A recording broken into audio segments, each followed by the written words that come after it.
to start today's meeting with a formal proclamation for one of our long-serving planning board members, who also was the chairman of the board for a great number of years. We just want to take the time to honor that commitment and dedication by issuing and reading this proclamation.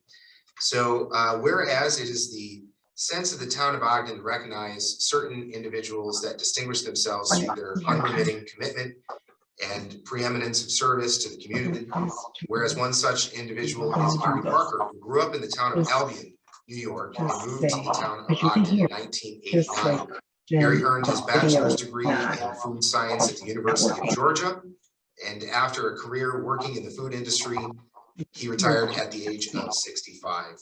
When asked if he'd be interested in serving in the Ogden Planning Board, Gary agreed and became a board member on March 23rd, 2006. He was then appointed as chairman January 1st, 2010.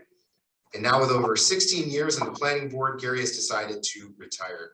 He has loved the camaraderie that came with serving on the board and enjoyed helping the community and learning about governmental processes.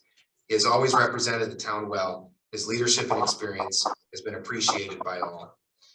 Gary and his wife, Deanne, raised 3 children and now have 7 grandchildren. He looks forward to spending retirement with his family and pursuing his other interests like collector cars.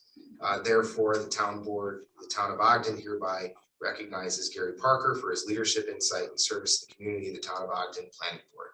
Gary, would you come down? Sure.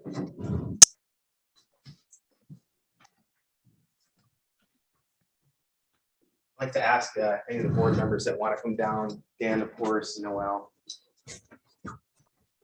I just wanted to say on behalf of the town, thank you very much. Congratulations. Okay. Really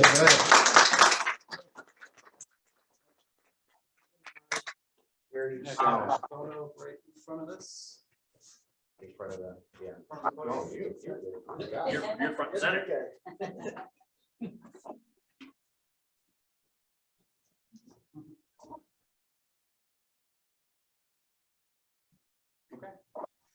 And then invite you if you want to say a couple words. And Yeah, my plan was just to quietly run off into the sunset. So that went by the wayside. But anyway, I do appreciate this very much. I enjoyed my time on the planning board. Of course, like most things that we miss the people the most. I think we did a reasonably good job in most cases on the planning board. And it was due to members that were dedicated. They certainly did their homework, and also the support personnel that we had. And so that helped out immensely. So with that said, it was a good run, but I didn't want to continue to be the oldest guy out there. So I'm going. One thing we didn't mention, for any of you that may be college football fans, University of Georgia, by the way, is national champion in 2022. That's it. Thank you. Okay.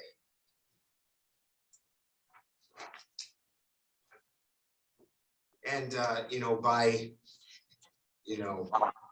the direction of Gary really wanted to make sure that we had succession as quickly as possible, and we've got a resolution to honor that in today's board packet. So thank you, Gary, for everything. Resolution 135 to approve the minutes of the board. I'm sorry, what did I say? 145? 135. Those are close. 143. I'll move that. I'll second it. Motion by Councilman Hinman, second by Councilman Thoms. Any discussion? All those in favor, signify by saying aye. Aye. Any opposed? Item carries. Next item is privilege of the floor. Is anyone here that wishes to address the board at this time? Mr. Rukowski. Frank Rukowski, 501 Washington Street. Welcome back. Evening to the board. I'd like to follow on. I'd like to thank Gary too. I attended more than a couple of planning board sessions. And I always found them to be very fair and informative, trying to get to the facts, and did a very good job. We all said, appreciate your service. Got a few things here. I was here early because I was under the impression there's a pre-meeting that the public is invited to, Yes, sir. but it's not out here. It's in the back room, yeah. Oh.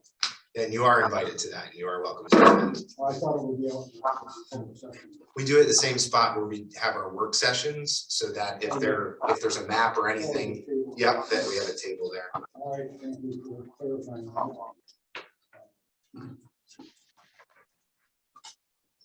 And I have some questions about when you become better informed. First item was this resolution 146, allowance of $10 million. And then there's the $1.7 million that the county gets. Could you explain that relationship? Are we getting 1.7 out of 10, or going to get more later? Okay, so the federal government, similar to the state, likes to make a ruling and then come up with the rules later. So the ARPA funds started being very restricted to basically just sewer and a lot of things that have to do with what, Dan deals with on a daily basis. As time went on, they loosened those restrictions, and then they changed the restrictions. The most recent final version, because they came out with like 3 final versions, basically said if you are receiving less than $10 million, the restrictions are very small. Like, you can spend the money on almost anything. And that's why the delineation of the 10 million is is the significant factor in the ruling. The 1.7 is what we will be getting, part of which we got last year, and then a second allotment this year, or an allotment this Thank year. you. Yeah. I wasn't sure what the relationship. Yeah. Now, 1.7, I remember hearing that the county got 120 million. Is this coming out of that bigger chunk? So the 129 million was a separate fund. That wasn't ARPA. I actually forget the acronym for that, but that was a specific amount. Yeah, I don't remember what that was, but that was not shared with municipalities, even though it could have been. Remember that from that kind of So legislation. this is directly. It came directly to us. Yeah. Yep. Can we expect them? The way they're printing it, I don't know. I think it's going overseas. Yeah, All right, thank you. of course. Thought there was something else. The next one is the 147 contract with Alliance on hardware. I'm speaking to this because I have paper. The first comment is the money we just talked about, the 1.7 million, that can be used for this project. And it will be, yes. So if we didn't have the 1.7 million, what would we get the money for this 154,000 that's in this contract? Yeah, it's a great question. I know that general fund has a specific balance. I also know that for a project of this size, we probably would have waited for a specific budget to put that together. I guess that's the best answer that I have for that. What I will say is the reason that first resolution is in there, we actually don't have to pass a resolution to state the amount of ARPA funds we're getting or any of that. And we wanted to kind of just allow the town to understand that we're getting the money and that we are designating it for certain projects. We actually have a committee set up, Frank, that has been working to allocate certain funds. And actually I won't spoil the surprise, but after we've allocated for projects similar to this, we do actually have some left over that we're gonna kind of wait and see what makes sense for the town. Just occurred, does that money be used with TVs and stuff? or- Absolutely. Okay, good. And we weren't sure until we had this other ruling, but yes. Okay. Thank you. Now, I'm gonna make a assumption, question. Is this score system, 154,000, disconnected to the $170,000 that was approved earlier this year or last year? Last year, yes, it is. So this initial project is approximately 35% complete. Yes, so there's a second company involved, which my engineering background, it's hard enough to manage one company, much less two. For a technical project. Good luck. Well, one thing I'll say to that is one of the reasons that we were able to kind of put this together, and one of the stipulations that I personally had was it all has to communicate. We want it to be one system that works the right way, but in that initial project, it did not include the library, it did not include the recreation department. It did some with the police department, but not all of the police department. It did some in the highway, but not all of the highway department. It's also not just a key fob project. We're actually rekeying as well, so that we have, you know, a master key per building, you know, something that is helpful to maintenance as well. Detailed contracts. Well, imagine 45% complete. How much did that cost out of the For all of the money that was spent led to us being 45% complete. So it would be wrong in assuming that only 45% of the money was spent. We spent 170,000 to get almost half the year. That's correct. How, doing the math in my head. The full project's 336,000. Yeah. There you go. Thank you. To no one's joy. And this Might is to say. have How's things going on and on?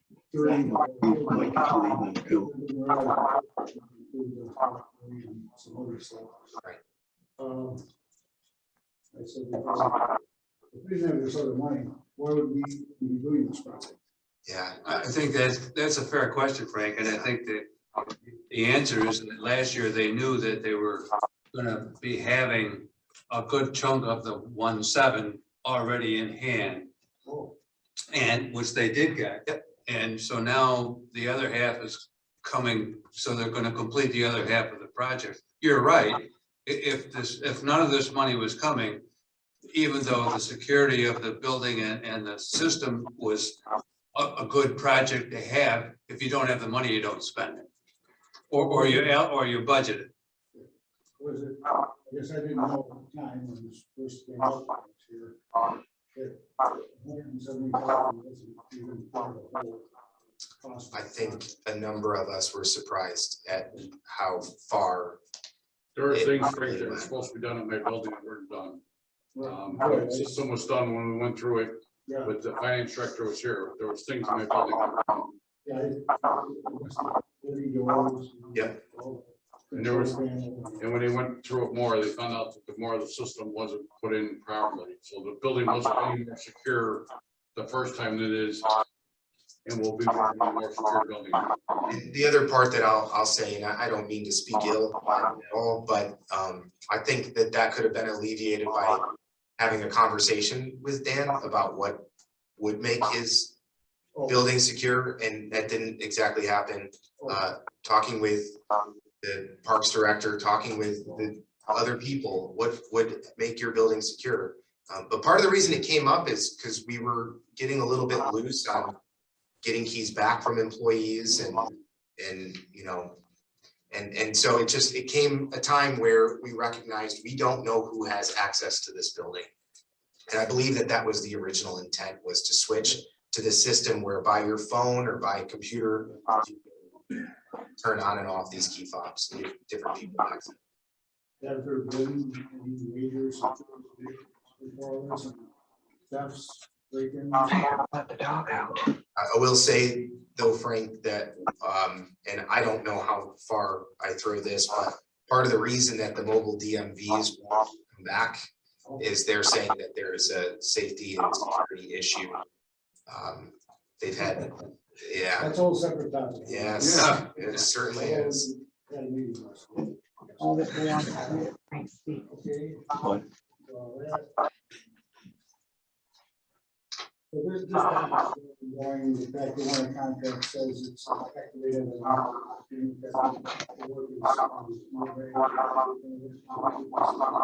We haven't done any work on this second phase as of yet. We've just, actually, is the date specific to when we want to spend the funds? Because I know that there's, It says here, April 15th, start date, April 1st.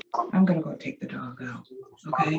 it may have just been, those were the dates that we If you officially. get down here, then But, just say. I'm not saying that means something I hear. yeah, yep, No Just say time and that place. you I think Tim needs to do a filing by the 30th person needs to, of what we're gonna spend money on this year. It'll be And done that's before. why we needed to get these posted by this month. yes. Thank you. Part of this project, you see here in this, it is upstate, the big contract, 97,000. There's a. I gotta go take the dog. Is 4776 a year, almost 5,000. Is that forever? The time limit for this? Like, long as it's fourth time? It's the upstate. 97,000. I believe you saw cloud that our system goes into. Ah, There's a cloud that we, our system goes into that they use in the alarms. So yes. Yeah, it says, control web hosted access control, that's what it says. So, it sounds like two things, one, let's say that's 5,000 a year, there's no. well, they can, so can we. So we have access to do things remotely from our phones, yeah. Yep, which, you know, we are, Tony, who is in charge of all the maintenance, he enjoys that if somebody calls him, he can literally do it from his phone and Right. not leave his family to come back to work. What they're making, because somewhere else in here, well, it says there's $125 credit. If we. So is that 398 less? There's a 398. It's somewhere in the city here. Yeah, you know what? I don't know the answer to that. Oh yeah, I see it. It's on the next page. Assuming the customer chooses to proceed with both town hall and highway department proposals, a credit of $125 per month will be made, will be applied to the recurring service fee. So yeah, it would be the difference between the 300 number and the 100 number per month. We're down. Yeah. Thank you.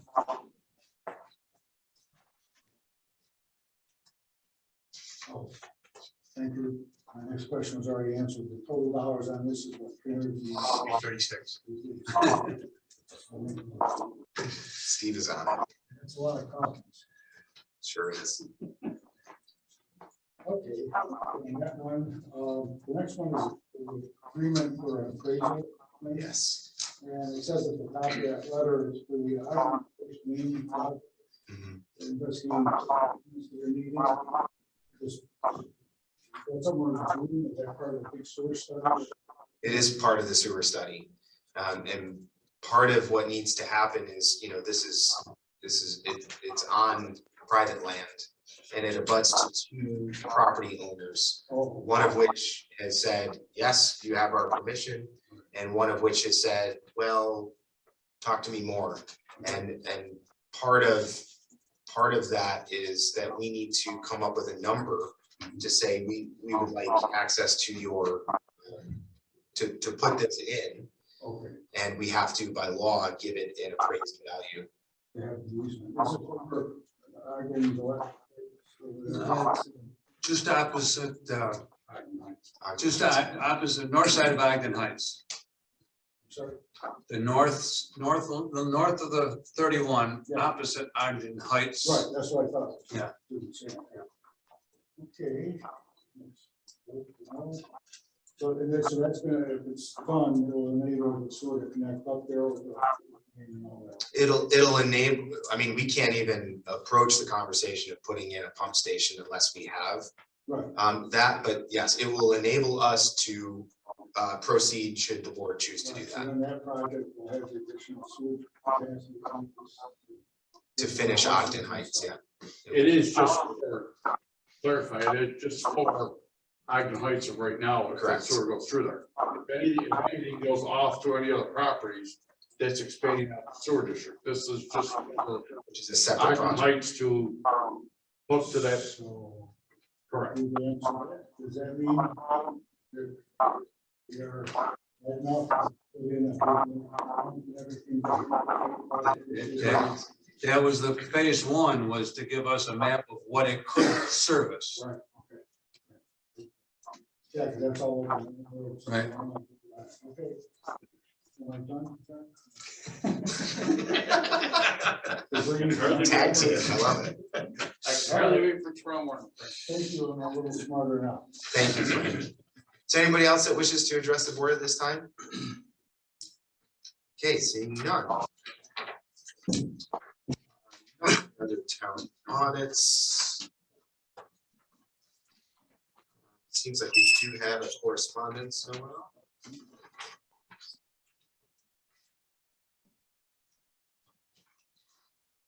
Okay, and then reports from town officers. Okay, so what's been going on in the town in the last couple of weeks?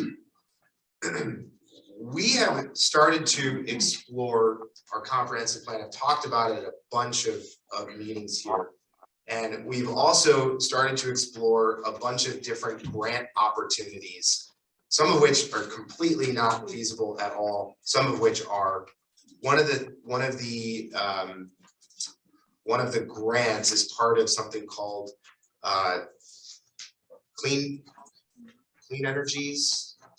Christian, is it called Christian? Is it called Clean Energy Communities. Yeah, Clean Energy Community.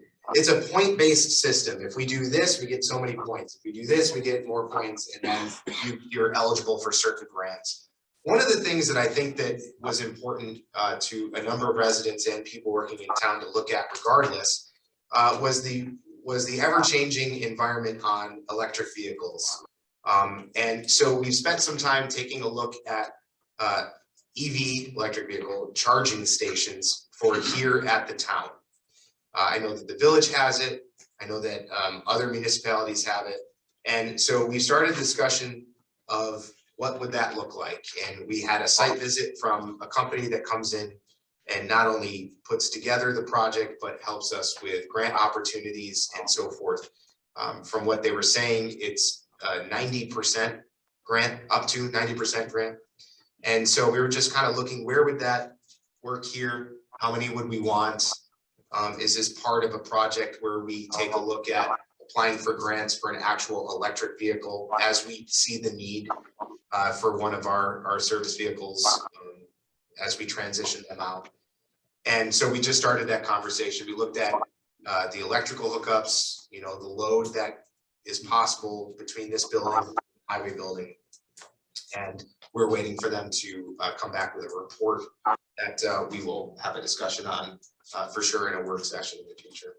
Another thing I wanted to mention is New York State, through its new budget, also introduced a new hybrid meetings law.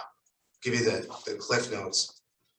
Over COVID, we've had the opportunity to not just join via Zoom or some sort of online hybrid meeting model, but we've actually had the opportunity to vote and legally have withstanding with our resolutions.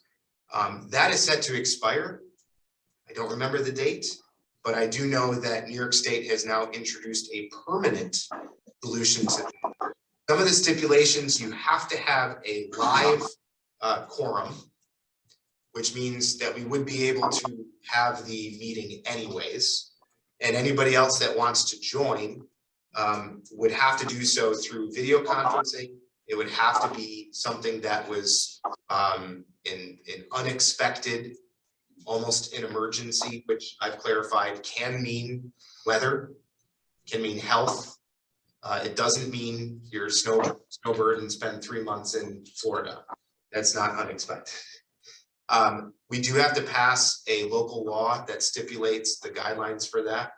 But I would entertain that as we want the ability to do that. There's actually one big benefit to this that wasn't present before. When you would hold a meeting, you technically have to be public wherever you are. So if you're at your, in the hospital, you would have to allow your hospital room to be a public place with an address and everything listed. And this alleviates that. You no longer have to make your physical location wherever you are known to the public. So anyways, we would have to go through the process of creating a local law that outlines what our policy would be for that. Anything to add, Noel or Dan, on that? Okay. No, that's not what it says. Very good. I did have a meeting with the county clerk and the rest of my colleagues in the supervisor's office. And we approached the topic of mobile DMVs without getting super frustrated. Basically, the answer was that it's no longer safe. And while they couldn't cite a specific incident at any mobile DMVs, they basically said that their contract with the CSCA and they have a new person, workplace violence director, someone, has kind of said that we need to have additional metrics. So they basically took the budget and they wrapped it into the physical locations that they already have, which are the areas that they're having violence related issues. Someone took a nail gun to the outdoor windows in Henrietta, someone smashed out windows in Greece. So when I asked the question, well, if all the problems are there and none of the problems are with the mobile DMVs, why can't we just have them? She didn't like that question. And so what they're doing is now allowing us to apply to enter into an intermunicipal agreement to provide a counter like this as opposed to a table. We provide security and a host of other hoops. Security. Yeah, that's the one that I was just mentioning. All while the budget that used to be there is been absorbed into their main branches. So that's the update on mobile DMVs. We could certainly pursue it. We could certainly let it go. Maybe as we get more information, we'll have a conversation on that. But it's a shame because that's a tremendous service. I mean, I've been in Noel's office as people have asked about the mobile DMVs. And she says that they come weekly, if not daily, to ask about that service. I did open up a conversation. Yeah, you have a question? Since we're not gonna do DMV, can we Take the second on the side. yeah. We are looking at that. Good. I think that makes sense. What metrics do you all, I should start this by saying, I've been having conversations with our town assessor and our finance director. I've been learning a ton about reassessments and valuations and how that would change. And while I believe, because I've kind of set this in motion with our finance director, that any reassessment we do, we will change our rate so that in real time, people, I can't say this as a matter of fact, but our attempts would be that from a town perspective, town taxes would not increase. The better way of saying it is that the town would not increase the amount of tax revenue it would receive because of an assessment. That's actually pretty good. That's exactly what we would do. If assessments were to go up, we would decrease the tax rate to a level that would not change the tax levy, which is the total amount that we receive, because of reassessments. The problem is that for every year that we delay, the equalization rate lowers. We are at 83% right now. And by the time that we are scheduled to a reassessment, which is next year, it would be in the low 70s. And if we delay, it would be even further away from equalization, which means that the reassessment would be higher. The jump would be higher year to year.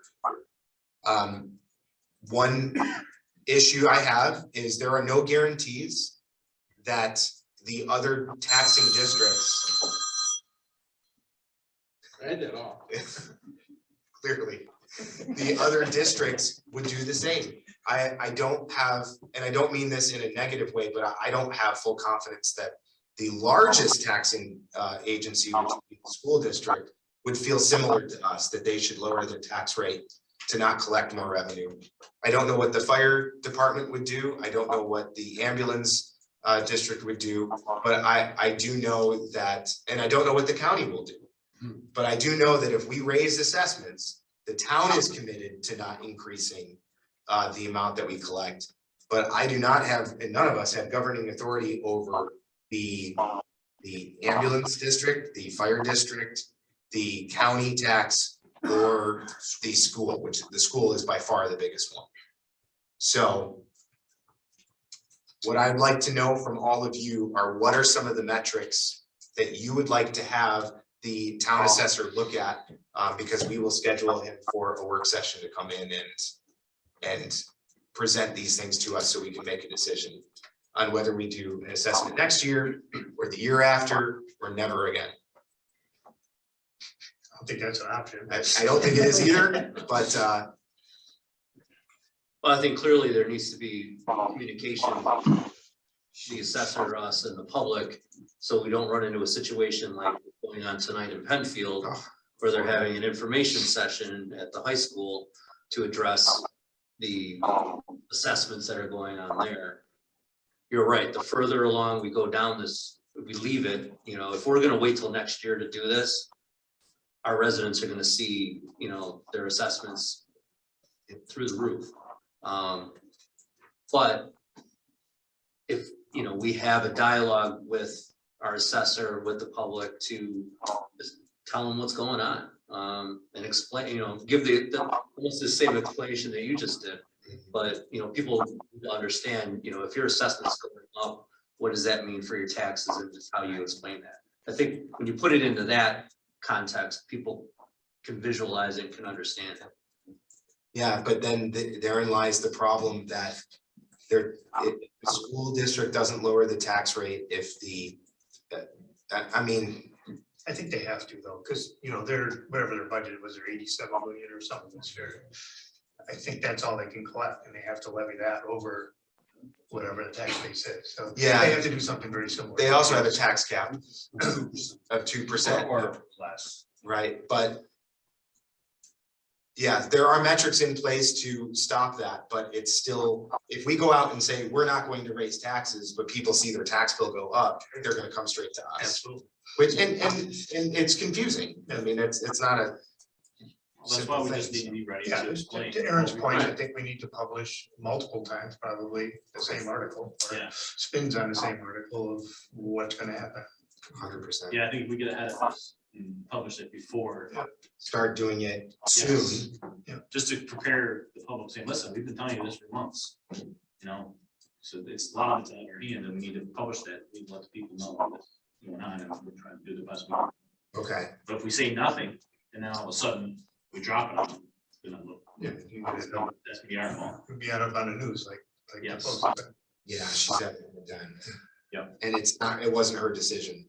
It is the decision of the, Previous board and no, of the assessor. We just happen to be in a situation where the assessor was inviting us into the conversation as well. But what would you be comfortable, or what would you like me to ask the assessor to bring with him as we have this discussion on whether we do this next year or the year? Is there anything in particular, or just a general overview of consequences of picking one year over the other? I think that would be, give you a rough number, if you take it from 84 to 74 to 63. That's exactly right. And what that means in terms of if somebody's house was reassessed, Mhm. what is that gonna, what are the people gonna think? the answer, your answer is, if we don't raise any more money, that means the rate per thousand goes down. Right. You know, the assessment, so that kind of a comparison thing, do it now, do it next year, do it the year following, I think would give the board all they need to. I agree. And he might know the answers to the questions we were, from whether the school is, equalize their taxes as well, based per thousand. Yeah, they don't. I know that answer. They don't, but they do have to stay within the tax cap, or they could, they don't have to. They could get a super vote and raise it. That very issue was just raised in the, recently, because the state is, I don't want to use the word mandating, but that the schools go all electric buses by that 30, you know, and they don't know where the money's coming from. Well, remember, capital projects are excluded from the. And that's what I'm rate. So saying. they could take the money, put it into a capital project, and it doesn't hit their 2%. I think I'll go to taxpayers at this time. Well, Absolutely. but it'd be huge. Well, and the one thing too that we have control over is that we are, we have an agreement with the ambulance. Right, we district. can So negotiate. we can, But the agreement is 46 cents.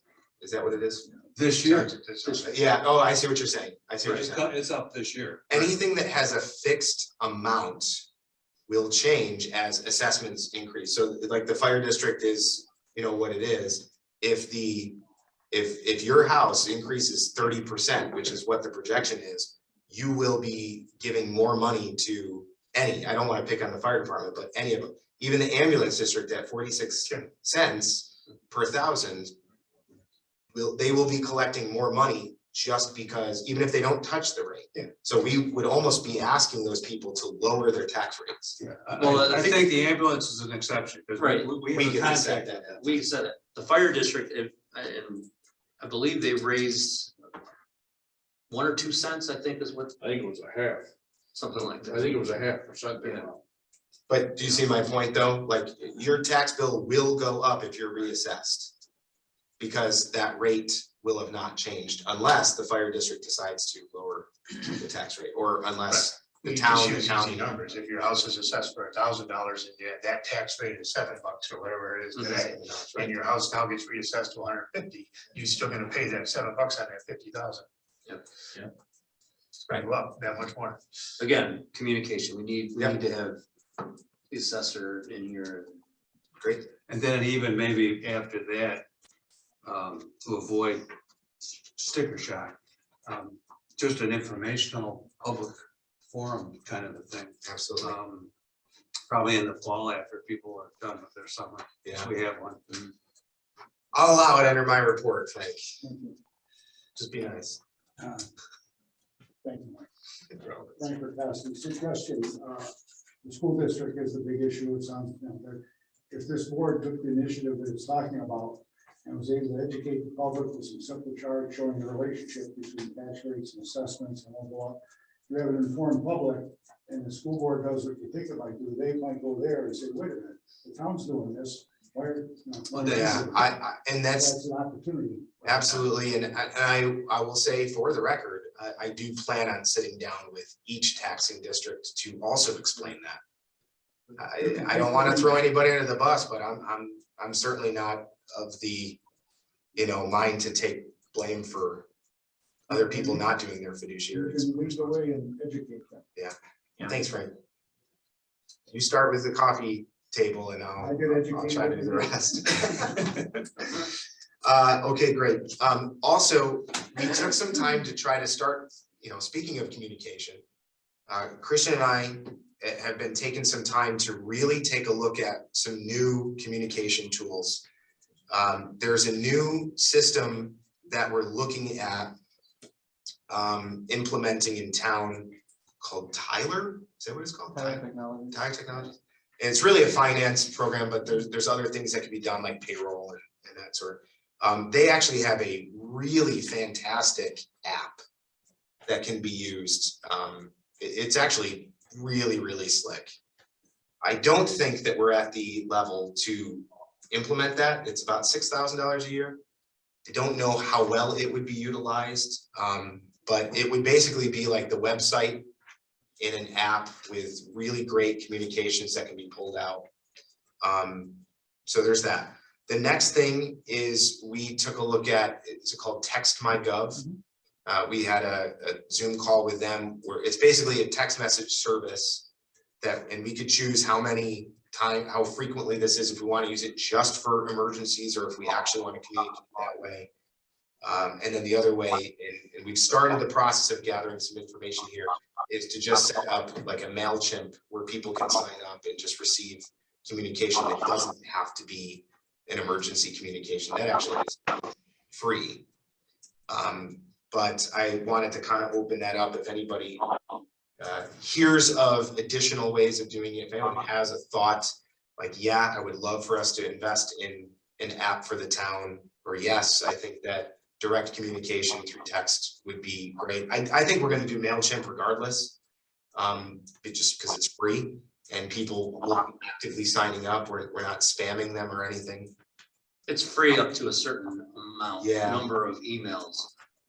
If you exceed 10,000 or something like that, then there's price points that Okay.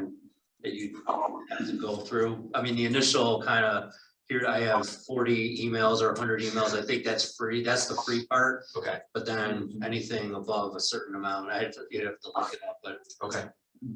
Yeah, we'll obviously do our due diligence. We've got a whole bunch of information from the county that we'll use to start building that list. And then if there is a cost, obviously we'll come to the board and have that conversation. But any thoughts on the Text My Gov or the app? Anyone particularly interested in investing in something like that, or not at this time? have you spoken to the police chief about it? He's the emergency manager. Yep. Has he said anything about texting during an emergency or anything like that? No, so the way that we have been going about this has been more informational as opposed to emergency. It only shifted to emergency when we were thinking about this Text My Gov because they do charge, or they give you so many text messages. And, you know, they were thinking of it as us, like every time, like, hey, the Easter Bunny's in town, send the text. I don't know that that's what we would use it for. We could, but it gets very expensive very quick. So no, I don't. I think that would be one of the tools that we would use. But that isn't, I can have that conversation with him to see if he thinks that's of value. I mean, given the amount of windstorms that we've had and some of their emergency things, that I mean, if the highway's out on somewhere, I know they love to use Facebook as a real, you know, primary vehicle of getting information out. But if the power's out and you don't have Facebook and, you know, the roads are blocked because the trees, you know, in the middle of Whittier Road or whatever, you know, getting a text message might be of some use. And they did say you can quadrant it off, so you can localize it, so you're not using all of your text messages. You can localize it to a certain area. So, and it could be used just for emergencies. It really could. I think the thing that we need to have is once we need to upgrade our systems. So I think this is a good thing to look at. Mhm. I think persuading moving forward is a good thing to do. Just make it.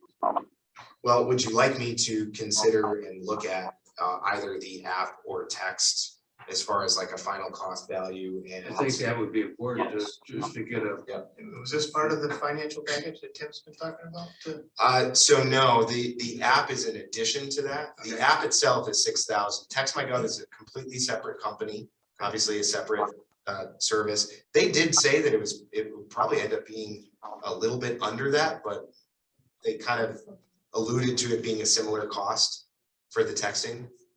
And then of course the email at this point is free. You want me to just receive quotes and give you information? Sure. Great. Two last real quick things. I am planning on and hope to, thank you to the town attorney for connecting this. The town of Gates has started their comprehensive plan. They've taken the time with Christian's help to review their materials. They've got some surveys, one particular survey for residents, another survey for business owners that they are sending out. I'd like to learn more about that.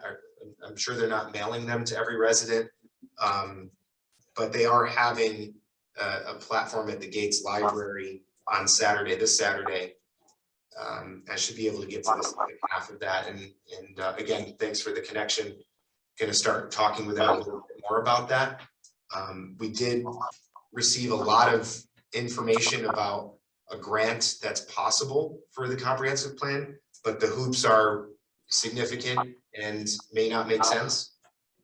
Fortunately, we've got a building department that's been through comprehensive plan before, and they feel capable for us to do this in-house, which would save us 60 to 70 grand. So while I haven't completely shut the door on the grant and MRB, I'm gonna let them fight it out and see if it's possible. We do have other ways to look at it, but right now, no matter what, I'm diving head first, making sure that I've got all the information that I need to give to you guys. And without spoiling anybody else's report, I had a really great ride along with the highway superintendent. Was that this week or last week? But we took a look at a lot of the stormwater drains that they've been clearing and digging out. Took a look at the operation that we have behind the state highway system. It's phenomenal. The changes that have been made. Not only are we not paying for the service anymore to take branches and trees and get them to a spot where we can turn them into compost, but now we're actually making money on it.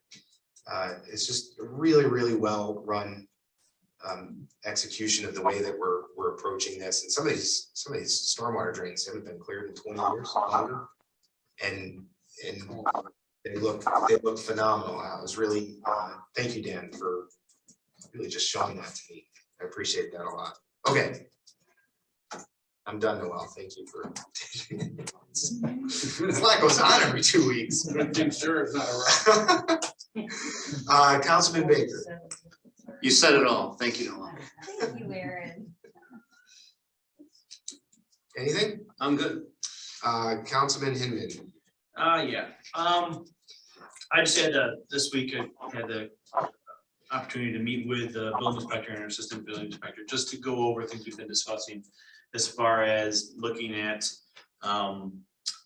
zoning and overlay districts. And so we're in the beginning stages, but just getting these things and tackling them, it's gonna take some time, but it was encouraging just to sit down and see all the work they've put into it already, just so we can get a good launching point to really start diving into these topics. So I think it was very good meeting. But also I just want to say as well, I get to see Dan a lot, just because where I work, I get to see him working on and what he's doing, and I get to see we at the town borderline. I see what we're doing and what other town does, and I just it's night and day, and I really love how you're running things and how we look, and I just think it puts a lot, gives me a lot of pride just to look at how our town handles things. So thank you as well. So, Thanks. that's it. What do we need? No. Councilman Perry. I have no report, thank you. Thank you, sir. Is Christian there? The video is not working. Uh-oh. Video's out. It's frozen. Well, while we work on that, Councilman Thomas.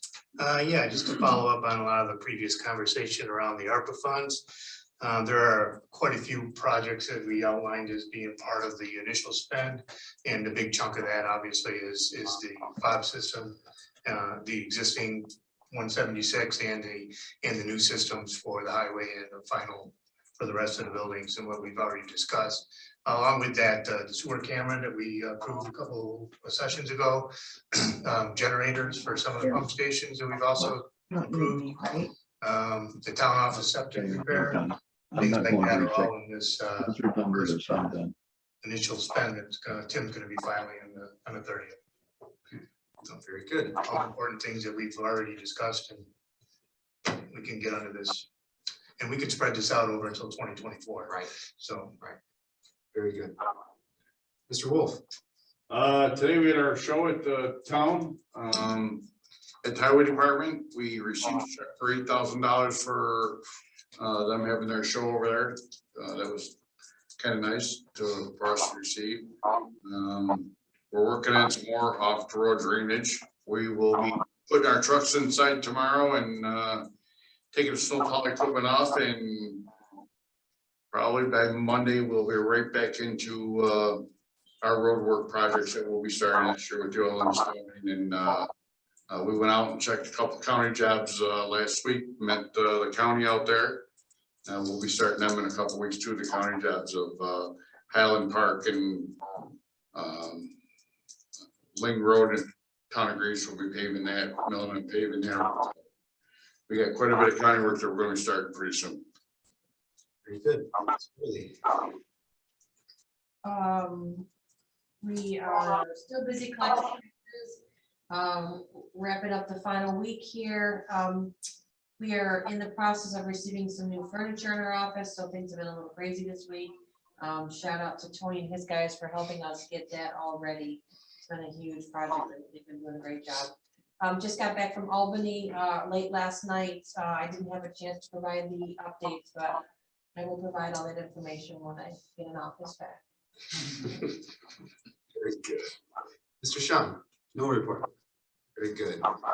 There being no unfinished business, we'll move into new business. And Madam Clerk? Resolution 144, approving the rehiring of part-time laborers in the Parks and Rec Department. So moved. So moved by Mel. I'll second that. We got a motion by Councilman Perry, seconded by Councilman Himmon. Any discussion on this item? All those in favor signify by saying aye. Aye. Any opposed? Item carries. Next item, please. Resolution 145, appointing Mike Baird as chair of the Town of Ogden Planning Board. So moved. I'll second. Moved by Councilman Baker, seconded by Councilman Hinman. Any discussion on this item? All those in favor signify by saying aye. Aye. Any opposed? Item carries. Resolution 146, authorizing the Town of Ogden to elect to take the standard allowance of 10 million of revenue replacements under the American Rescue Plan Act, ARPA, reporting requirements, and use the $1,730,661.48 to be received in funding for multiple expenditures designated as the Town of Ogden Government Services Infrastructure Project Maintenance and Repair Project. So moved. I'll second. Motion by Councilman Tom, seconded by Councilman Hinman. Any discussion on this topic? I think that 48 cents. All those in favor signify by saying aye. Aye. Any opposed? Item carries. Next item, please. Resolution 147, authorizing the supervisor to enter into a contract with the Upstate Alarm and Alliance Door and Hardware, Inc. to complete the final phase of the town campus access project. So moved. Second. Moved by Councilman Tom, seconded by Councilman Baker. Is there any discussion on this item? All those in favor signify by saying aye. Any opposed? Item carries. Next item, please. Resolution 148, authorizing an agreement with J. Lawson of Midland Appraisals Associates, Inc. for appraisal services. I'll move that. I'll second it. Motion by Councilman Hinman, seconded by Councilman Perry. Any discussion on this item? All those in favor signify by saying aye. Any opposed? Item carries. We have a motion for adjournment from the regular session. Motion. Second. Motion for adjournment by Councilman Baker, seconded by Councilman Toms. All those in favor? Aye. Aye. Okay, we are going to move to a work session.